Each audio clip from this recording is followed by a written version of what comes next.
understood. It is not a message that we can talk about in sentiments. It is not a message that we can just give lip service to.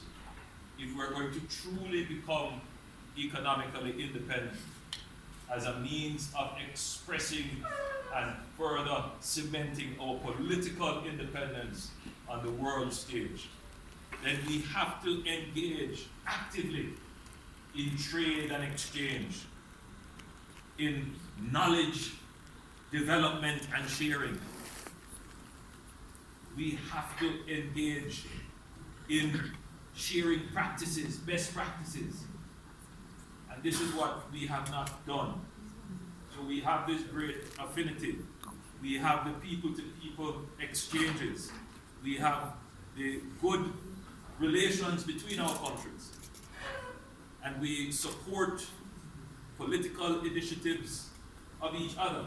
I'm very happy that your president just yesterday announced the waiving of visa requirements for Jamaicans to visit Namibia.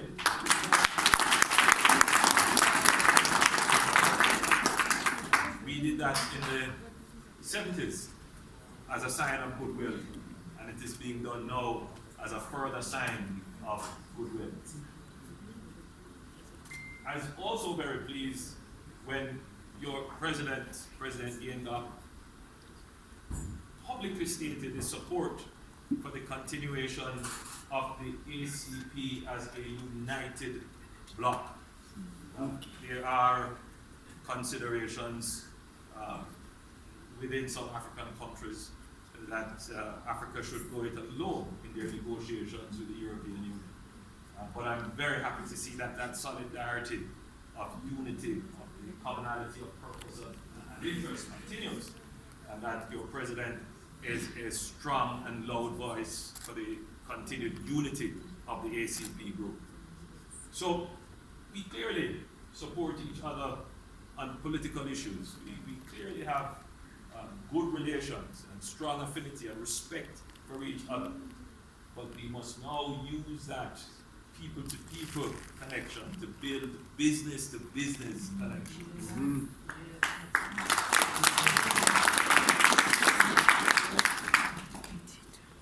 And in that search for economic independence, we recognize that, Jamaica is 10,000 miles away, literally on the other side of the globe.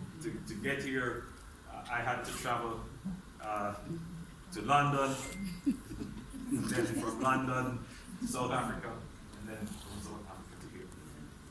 Clearly, there are planes now that could fly directly from here to the Caribbean. They could probably reach Antigua very easily. But, we don't have our own airline.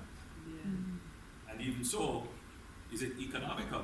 Do we have enough people going directly? Do we have enough trade going directly to support the infrastructure? But then we could ask the question, is it the infrastructure that comes first? And then the trade? But whatever it is, we do have what it takes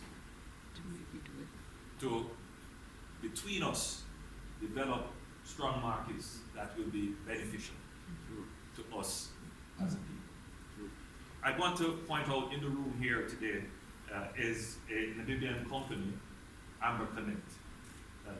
Trade today does not have to be purely in goods. In fact, for Jamaica, we rely heavily on trade in services. And so the development of knowledge is probably even more powerful and more profitable. And so there is a Jamaican company that has developed a software in the security sphere for vehicle tracking and other such services. And it has turned out to be a very efficient software, and it is now being used here in Namibia by Amber Connect. You saw them earlier. And that's a good sign of collaboration, of trade, and of investments. So it is important that we not just consider goods, but we also consider knowledge development, consider services. But even more important is that by virtue of our commonalities, now for the Jamaican audience listening, Namibia is approximately 870,000 square kilometers.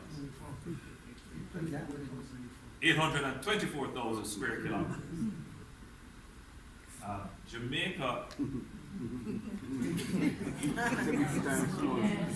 Jamaica is about 10 times the size of Jamaica. Namibia is 70 times the size. Yes. We're about 10,000 square kilometers, somewhere thereabouts. Now, so you can imagine, I mean, this country is, Namibia is bigger than the state of California. However, Jamaica's population is about 2.7 million. I'm certain that by the next census will be probably about 2.8, 2.9 thereabouts. And Namibia is approximately 2.5. Not yet.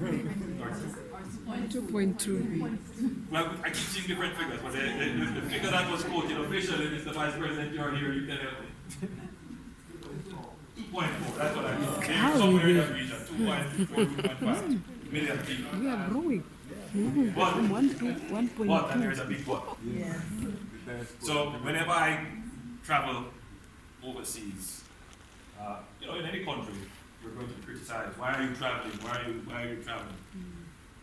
For Jamaican Prime Minister, the truth is that a large part of the Jamaican population lives overseas. So there are as many Jamaicans overseas as are in Jamaica. So, and they're in quite far afield. So, if you were to consider that there is a Jamaican diaspora in Colombia, there's a Jamaican diaspora in Panama, there's a Jamaican diaspora in Costa Rica, there's a Jamaican diaspora in South Africa, there's a Jamaican diaspora, I'm sure, here in Namibia. There's a Jamaican diaspora in Ethiopia, very significant, Teshaman. And of course, we have close to 2 million persons who would claim Jamaican ancestry, and close to 1 million Jamaicans living in the United States. In the United Kingdom, you would have about 800,000 Jamaicans, and probably larger if you were to consider persons who claim Jamaican ancestry. And in Canada, there's about 400,000 Jamaicans, and possibly larger if you consider persons who claim Jamaican ancestry. So we have to serve the diaspora. So it's important I make the point of duty that wherever I go.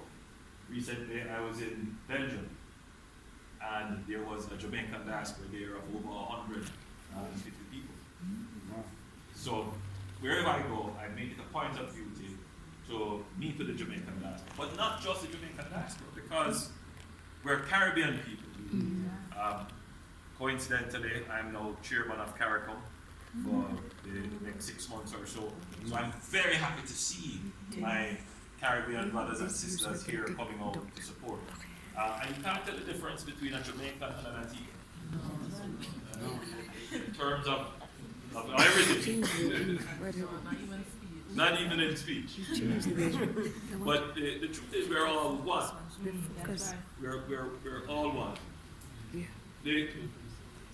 The motto of Jamaica is out of many, one people. It is a lesson that I believe the rest of the world could learn. At our independence, our founding fathers and leaders at the time insisted upon this, Jamaica being out of many one people.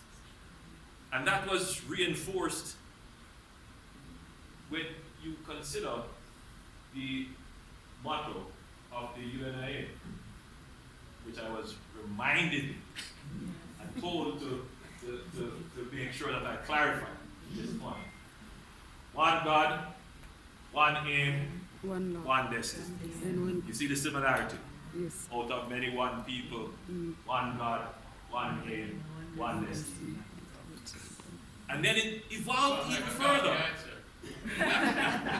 Then it evolved even further One Lord. to, in my mind, a very simple but profound and elegantly stated phrasing. One love, Amen. one heart. Let's get together, man. Ah, And feel all alright. right. So that is the spirit, that is the essence of Jamaica. We embrace everyone. You will always have elements of xenophobia, of fear of people. But the core personality of a Jamaican is to embrace. So I say this to my Caribbean brothers: if you want to come and live in Jamaica, please do. There is no issues there whatsoever.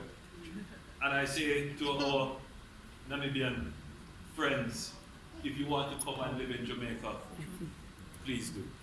Jamaica, by virtue of its location, God-given position, is center of the Caribbean and central to the Caribbean. Jamaica has always been a place of refuge or a launching pad.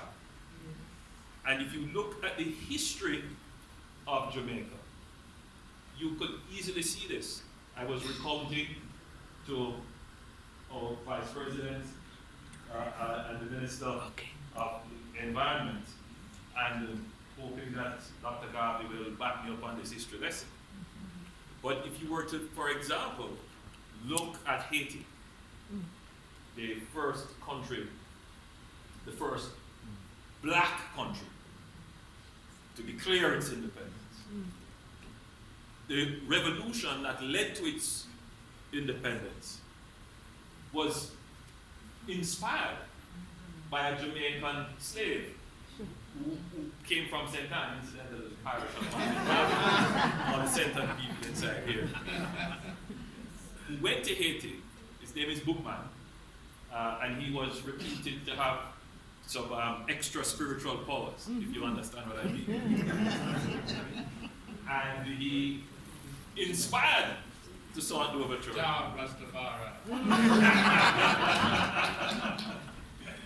And he inspired Toussaint Louverture in starting the resistance and the revolution. But it is not just that.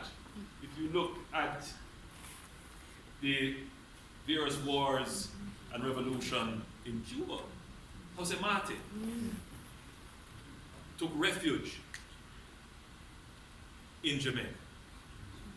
If you look at the revolutions that have resulted in liberation movements right across Latin America, you will see the central figure of Simon Bolivar, who fled persecution in his home country, now Venezuela, and came to Jamaica, where he found refuge.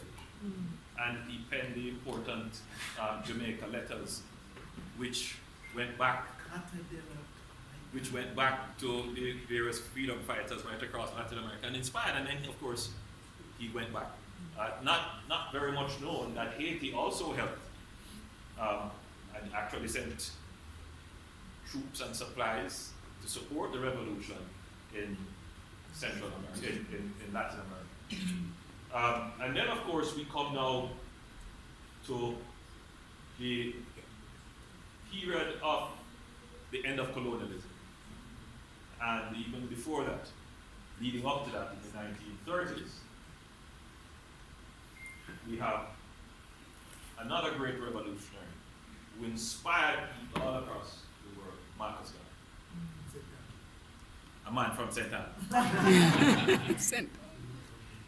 And of course, he was part of that tumultuous period of the labor rights and the growing spirit of seeking to assert nationhood in Jamaica. And that was spread right across the Caribbean period. He left Jamaica, went to the United States, and evolved his philosophy and doctrine and managed to spread it right across the world. And if you consider, it is just his sheer belief. He wasn't coming from wealth. He didn't have much, political connection, but just his sheer personality, he was able to develop almost a cult following with Garveyism. Now, I'm not a Garvey expert, so I stand to be corrected by Dr. Garvey. But I believe in the philosophy of Garvey. Because what I said earlier is the exact thing that Garvey was preaching. That in order to truly exercise your political independence as black people, you have to stand up and be economically empowered as well.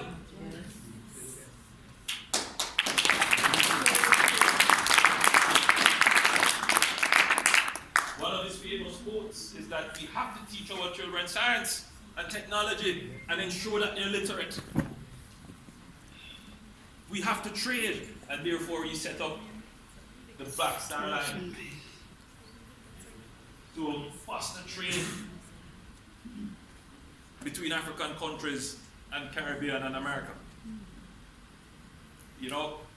As it relates to Namibia, he was very strong. He petitioned the League of Nations that South Africa should not have supervision of Namibia. He was very strong vocally as a voice for black liberation, black empowerment. We can learn a lot from God, and I think his teachings are timeless. But then we move further out of the post-colonial era, and we have another great, legendary freedom fight, but using a different medium. Garvey used speech and oratory. Bob Marley used music. And in talking to the generations of presidents, I had the opportunity to meet your founding president, the president who followed him, and of course, President Gamble. And all of them said they were inspired in the field by the music of Bob Marley. Resistance, equality, justice, powerful. And his music continues today to inspire people. So I just walked through that short history lesson to show the connections. Indeed. That there are emotional connections, there are spiritual connections, great solidarity between us. But the lesson is that it cannot stop there. We have used that to gain political independence. Now let us really work together as one people for economic independence. Let us focus on how we can find ways to invest in each other's country, to trade with each other and develop technology together. I think that's a very important message. And I'm hoping that my presence here in Namibia, speaking to the business sector here, that there will be renewed interest. There are many projects in Jamaica in which Namibians could seek to invest. And it's clearly here, there are many projects here in which Jamaicans could seek to invest. And I think that joint mutual investing across our borders, helps to diversify risk. It helps to catalyze new opportunities, and importantly, it helps to build a strong economy. In closing, I want to make an observation and at the same time pay a compliment to the people and government of Namibia. Oftentimes, even in the Caribbean, when Africa is mentioned, the only thing that comes to mind is underdevelopment, corruption, poor leadership, backward infrastructure. But that is not the case, and it would be unfair to tar brush the entire African continent.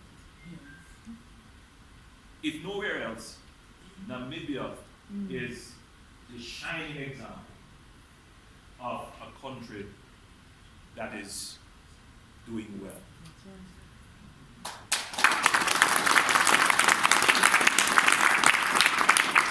Like all other countries, you would have your problems. But I'm certain that you will find your own solutions to those problems. But it is clear that you have held on to the principles of good governance, democracy, justice, liberty. Did I get it right? Unity. And those are strong principles that will make you a strong country. There is much that Jamaica can learn from Namibia. You're a peaceful country. And you're not just peaceful not being at war with your neighbors, but you are peaceful amongst yourselves. Man-to-man, interpersonal relationship.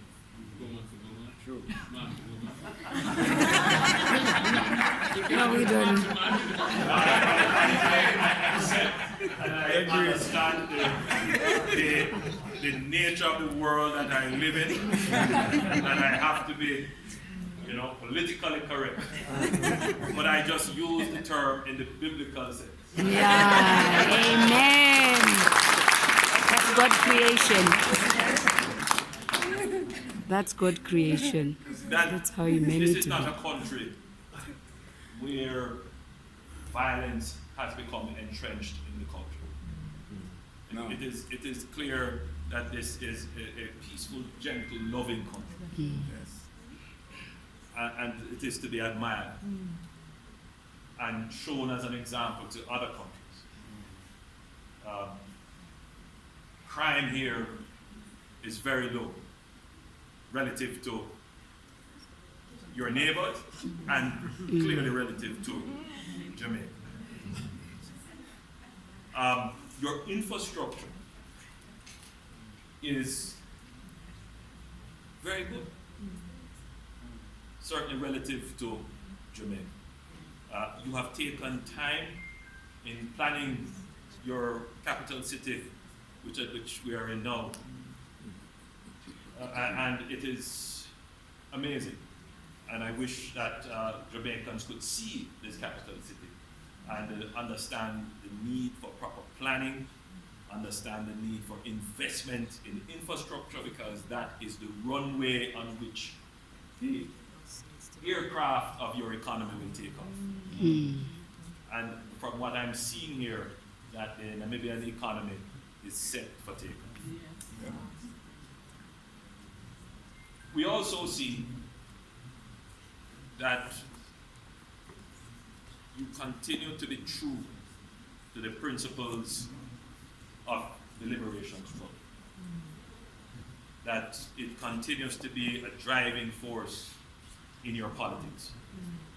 Sometimes, you know, countries can lose focus as to the driving principles and need to be refocused. And again, I would say that Namibia is an example of a country maintaining true to its principles and ensuring that it develops a governance structure and system around those principles. So again, I want to thank you for coming out. I don't take it for granted. Namibia is a big place, and some of you would have come from far. And so I'm very grateful, very honored, very humbled that you would have come to see me. Thank you once again. Thank you.